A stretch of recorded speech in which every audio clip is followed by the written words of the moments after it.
السلام علیکم ورحمۃ اللہ وبرکاتہ۔ بینک میں روپیہ جمع کرنا۔ بینک میں حفاظت کی خاطر جو روپیہ جمع کیا جاتا ہے وہ شرعی طور پر امانت نہیں بلکہ قرض ہے۔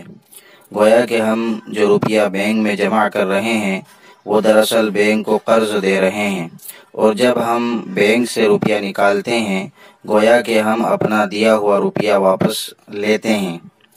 اب اس پیسے کو بینک کہیں بھی استعمال کرے اس سے ہمیں غرض نہیں ہے، اور بینک جو پیسے بھی ہمیں واپس کرے گا وہ دراصل ہمارا ہی حق ہوگا۔ اس لیے بینک میں جمع شدہ اصل رقم بینک سے نکال کر اپنے خرچ میں بلا شبہ لائی جا سکتی ہے، البتہ اصل رقم سے زائد لینا سود ہوگا۔ کل قرض جر نفعا فهو حرام۔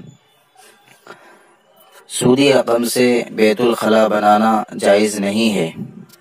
سود کی رقم سے اپنے گھر کا بیت الخلا یا استنجا خانہ بنانا ہرگز جائز نہیں، بلکہ اس رقم کو فوری طور پر فقیروں کو بلا نیت ثواب تقسیم کرنا لازم ہے۔ بچوں کے پیسے بینک میں سود پر رکھنا۔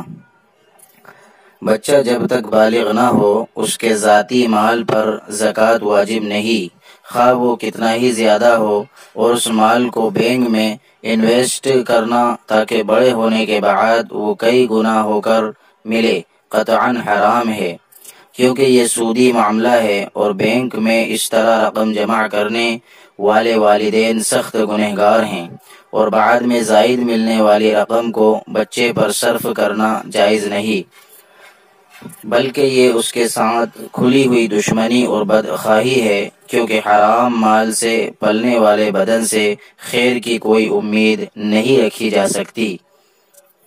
آخر میں آپ سے گزارش ہے کہ جو چینل پر نئے ہیں وہ چینل کو سبسکرائب، لائک، شیئر ضرور کریں۔ السلام علیکم ورحمۃ اللہ وبرکاتہ۔